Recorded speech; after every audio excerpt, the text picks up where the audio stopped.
What is going on, GTS? My name is Umbreonisthebest, and I will be bringing you some uncensored OU Wi-Fi battling entertainment today with my wonderful Sun team. And we're actually going to be on a beach at night, though, so I don't know how well my Sun team's going to fare.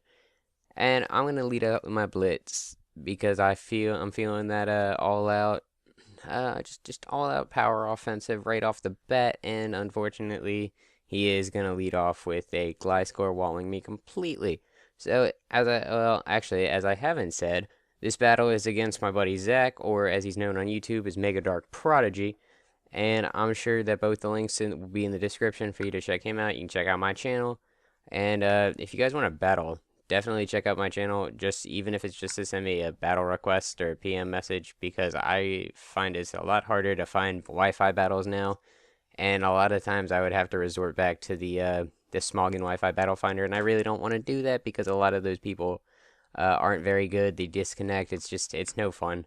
So, like I said, come on, bring on your challenges. I'd love to battle. I will play just about any tier. UU's really the only arm twister.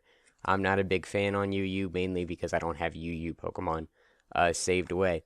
But after I switched in getting back to the battle, after I switched in my Dawn Fan, and I took the Toxic, at that point I pretty much felt like Dawn Fan was useless. I couldn't really use him to much extent anymore, and he really wasn't going to be a big help. So I figured I would make a stand. If his Starmie went for Rapid Spin, then his Starmie would be OHKO'd by my Earthquake. I think I have 120 EVs invested in attack, even though I'm a defensive nature. Oh, ooh, sorry about that. But yeah, so here he just goes for the Ice Beam, though. No Rapid Spin, so either he doesn't feel he needs to get rid of the rocks, or he's just not carrying the Rapid Spin. And that Ice Beam is just going to be able to decimate Dawn Fan. Without Sturdy, nothing left. But I can just bring in Infernape. I'm going to scare him out with the U-turn. He knows it's coming. I know I'm going to pick it. And I also know that the Gliscor is going to come in, and I know that my Infernape can do absolutely nothing to a Gliscor.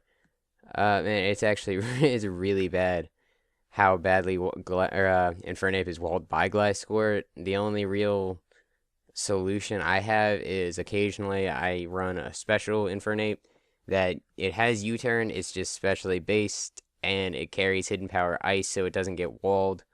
But I really don't find that useful otherwise, other than like Gliscor wall breaking, and there's so many better Pokemon to do that than Infernape.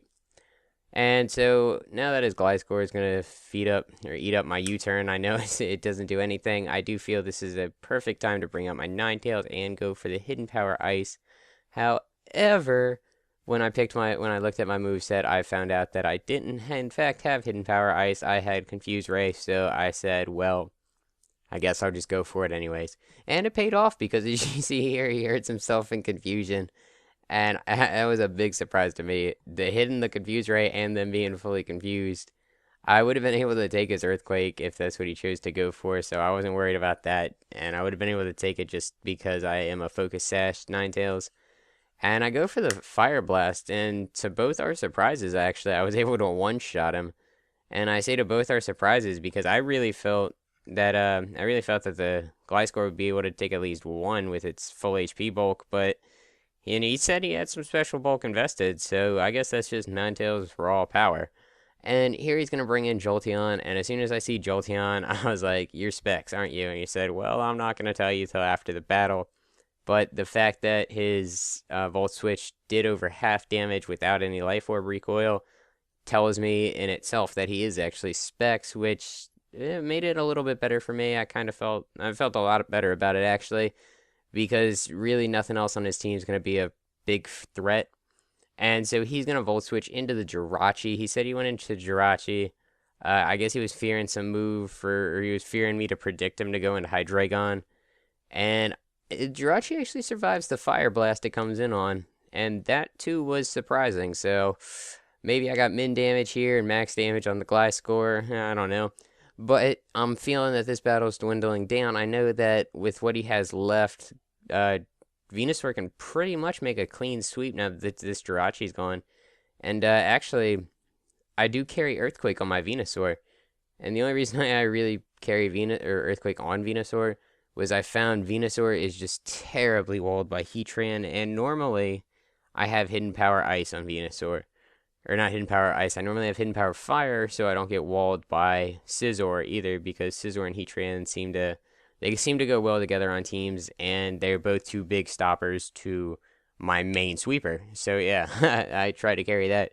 But I was feeling Hidden Power Ice when I was making this Venusaur. The reason I was feeling Hidden Power Ice, though, is I've been seeing a lot of Dragon Power lately, and I just wanted to stop that. I didn't want to get walled by Dragon Dance, D-Knight, and get hit with Fire Punch, and just have my own weather used against me and destroyed.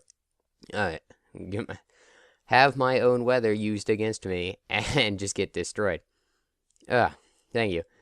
That was such a tongue twister for me for whatever reason, but here was the key, beautiful opening play. He brings in Terrakion, and I'm thinking, okay, if he goes, he's got to be either banded or scarfed. Either way, if he's scarfed or banded, and he doesn't lock himself into quick attack, Infernape's got this clean sweep. If he does, it's time to bring in Venusaur, go for the growth when he can't switch out, and then that's going to be the clean sweep. So here you see that's exactly what happens. He brings in his Terrakion. He's banded. He has to get rid of my Infernape. He had to go for the quick attack, and since he locked himself into quick attack and there's no way that would come anywhere near to killing me in any amount of time, I am able to just bring out Venusaur. And knowing that he's going to have to be forced to switch, I go ahead, set up the growth, and then with his Hydreigon out, I Hidden Power Ice it, and decimate that thing, put it into the grave, bury it at the beach. His Jolteon's going to come out. It's not going to do anything because I got that Earthquake. And this is what I meant when I was talking about how it could have been bad for me on my team with if him being scarfed, but he wasn't. It was because if he was scarfed and he was Jolly, or whatever the max speed, high special attack, or whatever it is. I can't think of the natures. I haven't had Pokemon for the longest time, but you know what I mean. And if he had been able to outspeed, he could have potentially crit my Venusaur or one-shotted my Venusaur and then ruined this whole this little late game sweep. But like I said, he chose Specs, and that kind of cost him the game. So that's going to be a good game, Zach. I hope y'all enjoyed it. Please leave your likes, comments, and peace.